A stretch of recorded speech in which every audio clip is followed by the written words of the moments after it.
ம். அனைவருக்கும் இனிய வணக்கங்கள். நான் உங்கள் அஸ்ட்ரோ சரவணன். இன்றைய காணொளியில் நாம் காண இருப்பது மேற்கு பார்த்த கடை வாஸ்து அமைப்பு. கடை சதுரம் அல்லது செவ்வகமாக இருக்க வேண்டும். எடை என்பது உதாரணமாக தென்மேற்கில் 30 கிலோ, தென்கிழக்கில் 25 கிலோ, வடமேற்கில் 20 கிலோ, வடகிழக்கில் 10 கிலோ என்ற அமைப்பில் அமைக்க வேண்டும். கடைக்கு ஷட்டர் மற்றும் வாசல் என்பது மேற்கு சுவற்றில் வடமேற்கு உச்சப்பகுதியில் அமைக்க வேண்டும்.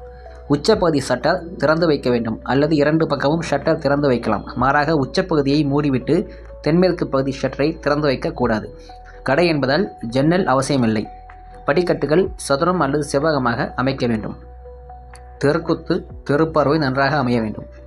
காசாலர் அல்லது கல்லாப்பெட்டி தென்மேற்கு மூலையில் அமைய வேண்டும். காசாலது வடக்கு பார்த்து அமர்வது சிறப்பு. 2ஆம் பட்சமாக கிழக்கு பார்த்து அமரலாம்.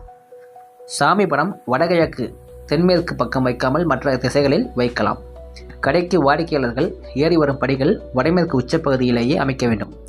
ஷோகேஸ் என்பது தெற்கு மேற்கு சுவரில் அமைக்கலாம். வடகிழக்கில் அதிக எடையில்லாமல் பார்த்து கொள்ள வேண்டும். கடையின் உயரத்தை அதிகமாக்கினால் மேற்கு பகுதி ரோடு தாழ்வாக இருந்தால் அது வாஸ்து குற்றமாகும். அதனால் ரோடும் கடையும் ஒரே சீராக இருக்கும்படி கடையை அமைத்துக் கொள்வது நல்லது. வடகிழக்கில் வெண்டிலேட்டர் வைப்பது மிக நல்லது. கடையின் மேற்கு பகுதியில் கழிவுநீர் வெளிகள் பெரிய அளவில் இல்லாமல் இருக்கும்படி பார்த்து கொள்ள வேண்டும்.